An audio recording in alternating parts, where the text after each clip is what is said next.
Hello and welcome to another box set review. And today, in celebration of them finally remastering and re-releasing The Godfather Part 3, I thought I would do a box set review on the 40th anniversary Blu-ray box set of The Godfather. This is one of my favourite box sets in my collection. This is a box set that is done correct. Everything they put in it is fantastic. We'll get into that. The first thing about this box set is the weight. It is incredibly heavy, but it's because of the contents, which we'll get into. This was a limited numbers. I'm not sure how many. This is 2029. I do have another one. I'm not sure what the number is on that one. The other one's sealed. This one isn't, but it's still got the film over, and I'll tell you the reason why. As nice as this box set is, it's white, and anything white is really not great at keeping the dirt off. So it's like a matte finish, white matte finish on like a box. So it is just cardboard, but it is quite solid. See, mine already has one mark on it. That was already on. I got this, obviously I got this second hand. I got this off eBay, but luckily the seller had kept the wrap over it, which is one of the many reasons why I got it. So when you get these, this comes with little BBFC logos on, but luckily they're stickered, and they're really lightly stickered. It's almost like the manufacturers, when they put them on there, knew that most collectors, if they opened it, would peel them off, which is what I did immediately, because this is just ruined with a BBFC logo. You don't need it. Anyway, that's enough for the box. So, like I say, it is heavy. It is, and it is big. I'll put a picture in and show you how big the box is compared to me. It has a really gold spine, so it's designed like a book, basically, like a book to go on a shelf. Like I say, this thing is huge. It is so heavy as well. That's the spine. The back, this is a J card that is stuck to the back. And then we'll get into the contents. We won't zoom in too much on that. But there's the number. You can see all the numbers. You have the little star and the digits. 2029. Okay, let's get into this. So, great box set, and this is the reason why. Sadly, it's on top right away, but it's still great. So it opens the leaf. As you can see, as soon as you open it, you've got Corleones. This is great. This is like it's like a raised sort of spine to sit in nicely and sink in the lid. But yeah, this is really nice. This is really clear. It marks, and it says Marlon Brando as in the Godfather, Al Pacino in the Godfather Part 2, and Al Pacino in the Godfather Part 3. You see 3 is at the front, 2 at the back, and 1 at the back on the left as well. Okay, so the first major thing in this box set, which is what attracted me to it, if I'm honest, is very heavy final shooting script of the original Godfather film. See, screenplay by Mario Puzo and Francis Ford Coppola. So Mario Puzo wrote the original Godfather books, and Francis Ford Coppola, as we know, is the director. And this is another instance of where I say, when you get the book writer involved in the film, you create, well, arguably some of the greatest films ever made. One of the films that rescued Hollywood. So Hollywood was in a decline in the late 60s, and this film regenerated it. Francis Ford Coppola and a group of directors who were all friends. I think George Lucas was one of his friends as well. As we know, he went on to direct the Star Wars trilogy, the original Star Wars trilogy. Again, they came out in the 70s, so did this. You had films like The Exorcist coming out, a whole variety of films that basically saved Hollywood and revived it. Anyway, so this is a final shooting script. I absolutely love stuff like this because it's literally just all the printed pages of the final shooting script. And the reason why I love them is because of all the little notes they put in when they have new ideas. Like, these are the plan sheets for the day, like roll call sheets, shots, the times it's going to film, what time the lunch is at, and who it's signed off by, and then the little ideas they have. It's so good. This book is so cool. I mean, look at this. So these are all the shots, all the plates they need to shoot, the times they need to shoot them at, angles, cameras, lenses, actors involved. It's so brilliant. Like, this book, so this gives you basically an insight into what literally goes on, like a small insight as to what goes on. And it's for the original Godfather. Now, it might shock some, but I think the first one is, well, yeah, the first one's my favourite. I love number 2.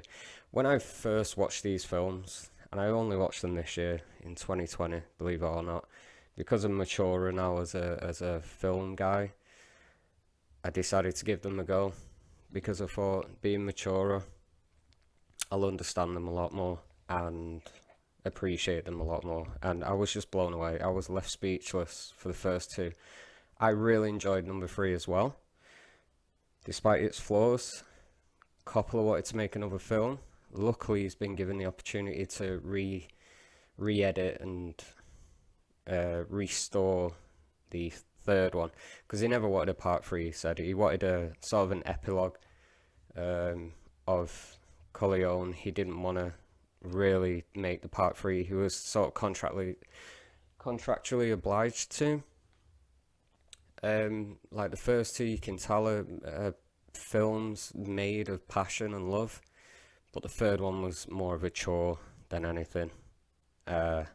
But I enjoyed it for all the flaws. I enjoyed it. I enjoyed how they changed the shift from sort of gangsters in suits to wise guys in leather jackets, and Corleone realized that he has to be a businessman instead of a gangster to survive the new modern world that was happening. So yeah, I thought it was pretty good. I can't wait for the remaster to come out, the re-edit, the reshoot, which is out in December, which I will be getting and I will be doing a review on. But again, this book is fantastic, like I say. You can literally go through it as you're watching the film, because the film is long enough. You can go through the book as well and just see what this is, literally the behind the scenes on pages. But I just love these because, like, this is such a great item to put in a box set, because it literally gives you an insight into what's going on. You can see all the little notations. Like, I love it. All the scribbles on pages, lines crossed out, scenes switched and changed around.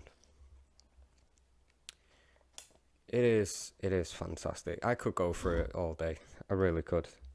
It would take me hours, but it's fantastic. It's really good. For me, the box set is worth getting just for this book alone, because it's incredible. Like I say, it gives you an insight that you really won't get in any any little documentary or little making of or anything like that. This helps. So that's the book. Next up is Corleone Family Tree. So they release special edition DVD box sets, like little cardboard ones, I think they were, with like J-card inserts. Some of them had postcards. One of them had the poster. I think this is the same poster. They've just bundled it into this box set. But it's still really cool. Still really cool. The quality is, as good as can be when it comes to putting posters in. Again, because it's a fold-up. but it still looks very smart. I like the old style design that they've got on the back as well. You see Corleone written on the back. So that's the poster. The next is an envelope, and you get, this is like pictures, so these are made out of cardboard, but really nice. They have a glossy finish. They're really thick as well, which is good. These, the quality you can see is double printed, because as you flip them over, if you notice pictures here, I flip it over top to bottom, and the writing is here. So this is a really good sign of quality. This tells you what the shot is from.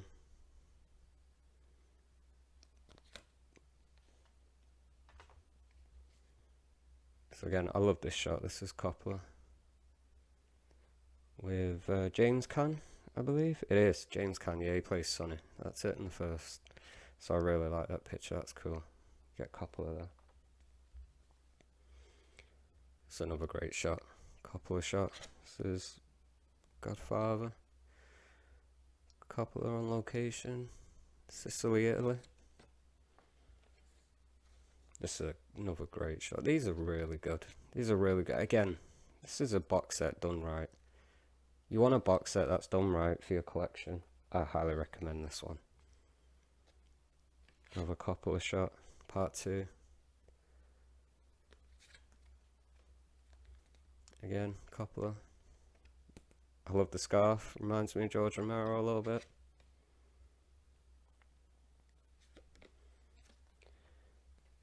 This was a great scene, absolutely brilliant scene. Robert De Niro was fantastic in this film. It was really good. All the performances were stellar. That's another reason why these films are so successful, because of the actors involved. This was for part 3. This is a beautiful shot. I really like this. This is great. So this is from part 3 as well. It's fantastic. Love this picture. And then last but not least, brilliant, brilliant, really good. Like I say, box set done right. And then last but not least, that is the last item. And then it's just the standard Coppola restoration Godfather trilogy. So you get the 3 films, then the third one is the supplemented disc with all the extras on. But this goes through, like I say, it actually gives you a little brief history of like sort of the decline of Hollywood and how this helped regenerate Hollywood and put Hollywood back on the map, basically, as, you know, something that actually makes great films that are not stereotypical and not, you know, crime capers with acting that is very similar and very stereotypical of the time. This completely broke sort of the boundaries, especially when I watched it for the first time. The camera shots and the camera angles, it felt like watching a modern film, because 50s, 60s films, obviously there are some greats, but they very static the way they're filmed. But this, yeah, like I say, this broke loads of boundaries. I was shocked that I was watching a film from the 70s, especially the restored versions, because again, they've cleaned up all the grain, obviously all the sound, and yeah, it was, again, it's fantastic. I wish I filmed my reaction to the films, because I was left speechless after the first one. I sat there through the credits, just processing the whole film in my head, like, what have I just witnessed? And the thing I love about these films, the length of them. 3 hours to me for a film is perfect. It's too long for some people, but 3 hours is enough for this film. Anything less, there would have been no point whatsoever. But yeah, this is just the standard restoration box set. It's not my favourite. I don't really like when they put just the standard box sets, the plastic case ones in. It'd have been nicer as a cardboard maybe insert with more artwork on maybe. But I do plan on customizing this box set and eventually putting in the Steelbook trilogy collection, which is a really nice like rouge red colour, just with the Godfather logo on it. But I thought I might customize this box set and put the Steelbook version in instead. I thought that would really top it off. But that is it. So that is my little review on this box set. So like I say, with the release or re-release of the third film coming out, which is finally going to be fixed to how it should have been originally, or how Coppola wanted it to look like, I thought I would do the review on this box set. If you want to collect Godfather box sets, this I highly recommend. You can find them on the internet, they're still on there. But yeah, I highly recommend investing in one of these. And that is it. I will review the new film when it comes out, because I'll be getting it. I can't wait for that to be released. If you did like this video, please check out my other ones. There is a few other videos on there with a few box set reviews as well. And yeah, I will see you in the next video. Thank you, take care, and bye bye.